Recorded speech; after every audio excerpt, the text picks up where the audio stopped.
네, 시간 멈춰주시고 강상문 증인 앞으로 나와주십시오.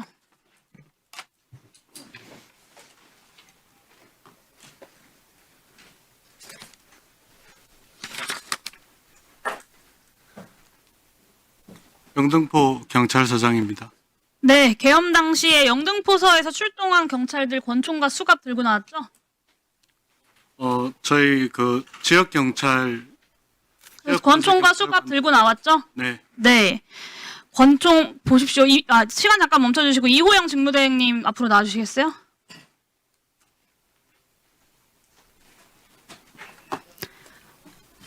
차관님, 청당대행님 보십시오. 그 권총 34정, 전자충격기 32정, 가스 분사기 2정, 수갑 71개, 3단봉 70개, 방패 48개. 계엄과 쿠데타 군을 지원하겠다고 경찰이 권총과 수갑을 이만큼이나 들고 국회로 출동을 했습니다. 헬기가 막 국회 위를 날아다니고 있고 계엄군이 국회에 내려 있는데 그런 아수라장에 경찰이 권총과 뭐 가스 분사기 이런 것들을 들고 출동한 거예요. 이게 맞습니까? 맞는 일입니까? 일부 사실과 다른 것은 지역 경찰은 평소에도 권총도 찾고 있고요. 수갑도 거의 차고 원래 첨단부도 범죄방파 있습니다. 직원들이 이렇게 지역 판다는 경찰. 거잖아요. 지역 경찰들이, 지파 경찰들이. 예, 지파 그게 경찰들은 그 원래 차고 있는 사람들이 겁니다. 파출소에서 정의치 근무하면 문제가 없죠. 근데 그 사람들이 다 국회에 무장한 채로 달려오면 의미가 달라지는 거 아니겠습니까? 무장한 채로 맞습니까? 달려왔다기보다는 국회 주변에 그 당시 신고 출동하고 그때 집회 시 주변을 돌면서 순찰 겸 같이 했던 걸로 알고 순찰겸이요. 제가 그거 다 반박할 건데요. 일단 들어가셔도 좋습니다. 범죄 예방과 출동할 때 늘 이렇게 간다. 같은 입장이십니까? 의원님 그때 그 아니요. 같은 입장이시냐고요. 원래 이렇게 다닌다. 무장해서 지역 다닌다. 경찰 기본 휴대 장구이고요. 처음에 11시에 아니요. 그 시간 일정은 저도 다 알고 있습니다. 비상 소집을 할 그래서 때 더 문제인데요. 비상소집은 제가 뒤에서 더 말씀드릴게요. 예. 지구대와 파출소에서 일상적으로 뭐 권총이랑 가스 분사기, 뭐 전자충격기 소지하는 거 증인 알고 계셨죠? 네, 네. 근데 이 사람들한테 장비 다 내려놓고 질서 유지를 위해서 가는 거니까 급하니까 무전기만 들고 와라 이런 지시 하셨습니까? 그 지시는 무기 소지한 걸 뻔히 알고 있는 사람들을 국회로 다 불러 모은 겁니다. 대한민국에서 법을 집행한다는 사람들이 무슨 질문만 하면 몰랐다, 원래 그랬다, 그런 의미인 줄 몰랐다. 저는 하나같이 변명이 다 똑같은 건 그것 말고는 변명할 게 없어서라고 생각합니다. 의원님 그런 뜻은 그만하겠습니다. 김봉식 증인 앞으로 나와주세요. 강상문 증인 잠깐 대기해 주십시오. 영등포경찰서는 계엄 선포된 지 1시간 만에 가포 비상을 발령해서 관선의 경력을 99.5% 동원합니다. 비상 소집에 응소한 사람이 916명이에요. 그리고 이 사람들 중에 304명을 국회로 출동시킵니다. 영등포서 가포 비상 관련돼서 본인이든 참모들을 통해서든 영등포서장에게 가포 비상 지시한 적 있으십니까? 지시한 적 없습니다. 네, 들어가셔도 좋습니다. 강상문 증인 나와주십시오. 본인의 판단인 건가요? 네, 참모들과 의논하고 제가 결정을 했습니다. 네, 본인의 판단으로 916명을 국회로 전부 다 불렀고 그중에 304명을 국회로 출동을 시켰다는 겁니다. 공개적으로 전 직원을 비상 알고 있습니다. 교통과가 출동하면 어떤 임무를 맡습니까? 당연히 교통 통제를 하겠죠. 네, 그렇습니다. 그럼 형사과가 출동하면 어떤 임무를 수행합니까?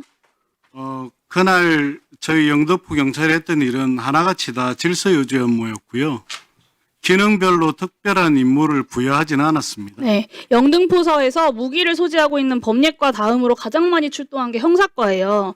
그냥 질서유지 인력이 필요했다면 형사과 말고 다른 과에서 사람들 데려왔어도 되는 겁니다. 형사과가 대거 출동해야만 하는 이유가 있었던 거예요. 어떤 임무 맡았겠습니까? 당연히 범인 검거하고 체포하는 평상시의 역할들을 형사과에게 맡겼겠죠. 보세요. 그 화면 넘겨주세요. 네, 이거 보시면 검찰이 공개한 방첩사 출동조 카톡방입니다. 국회 충전소에 경찰 50명 대기 중이다. 팀별로 편성해서 활동 바란다. 그리고 영등포 형사과 형사 60명이 이미 수소청산소에 이 시간 그 0시 17분에 이미 집결해 있었습니다. 수소청전소는 방첩사가 경찰 체포조를 만나기로 한 곳이었어요. 거기에 실제로 영등포 형사과가 60명이 대기에 있었습니다. 이게 그냥 질서 유지를 위해 간 거라는 걸 믿을 수 있겠습니까? 국민들이 보면서? 당시에 수소 충전소에 담벼락 일부 무너지는 그런 상황이 있었습니다.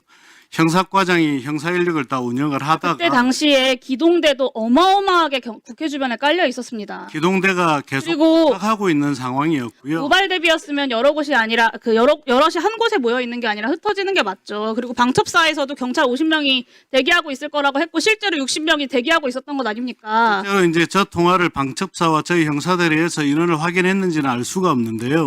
1분만 더 주십시오. 마무리하겠습니다. 저희들이 명단을 10명을 요청을 받았는데 50명을 준비했다는 건 사례에 맞지 않습니다. 60명이 가 있었다고요. 수소충전소에. 수소청전 형사과 해가지고. 네, 수소청전소에 일단 형사들이 방첩사 작전이랑 딱 맞아 떨어지지 않습니까? 당일에 방첩사 군인들이 국회에 시민들이 막아서 진입을 못했으니까 망정이지.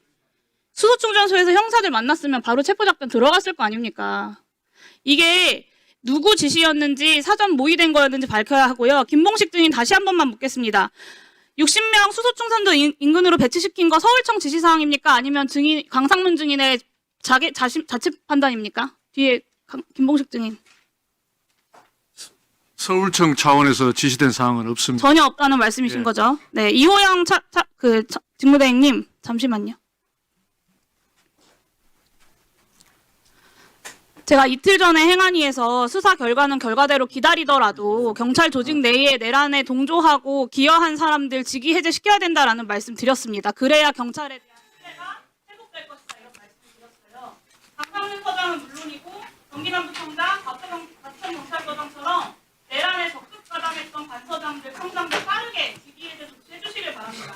조지호 김공식 청장 말고는 책임 묻지 말자. 이것이 경찰의 태도 아니냐라는 의구심이 남지 않도록 그런 건 아니고요. 수사 결과를 지켜보면서 하는데 의원님 말씀하신 대로 사실 확인을 다시 해보겠습니다. 네, 수고하셨습니다. 윤건영 의원님. 예, 구로의 윤건영입니다. 시간 멈춰 주시고